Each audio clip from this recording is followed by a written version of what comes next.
നമ്മുടെ മലയാള സിനിമയിലെ മറ്റൊരു യുവനടൻ കൂടി പാൻ ഇന്ത്യൻ താരപദവി അലങ്കരിക്കാൻ പോവുകയാണ്. ഞാൻ പറഞ്ഞു വന്നത് നമ്മുടെ പ്രിയ താരം ഉണ്ണി മുകുന്ദനെ പറ്റിയാണ്.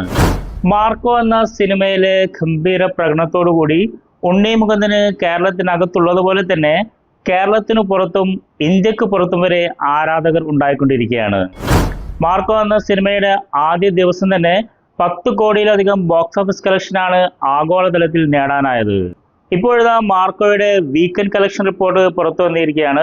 വേൾഡ് വൈഡ് ആയിട്ട് 35 കോടി രൂപയാണ് ബോക്സ് ഓഫീസ് കളക്ഷൻ ഉണ്ടായിട്ടുള്ളത് എന്നുള്ളതാണ് റിപ്പോർട്ട് പറയുന്നത്.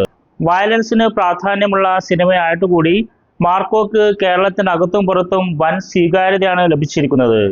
അതുകൊണ്ട് തന്നെ ഇത്തരത്തിലുള്ള വയലൻസ് ഓറിയന്റഡ് ആയിട്ടുള്ള ഹൈ എൻഡ് ആക്ഷൻ ത്രില്ലർ സിനിമകൾ കാണാൻ മലയാളി പ്രേക്ഷകർ ആഗ്രഹിക്കുന്നു എന്നാണ് തെളിഞ്ഞിരിക്കുന്നത്. അപ്പോൾ മാർക്കോ നിങ്ങളുടെ തൊട്ടടുത്ത തിയേറ്ററിൽ പോയി കാണുക, നിങ്ങളുടെ അഭിപ്രായങ്ങൾ ഇവിടെ അറിയിക്കുക.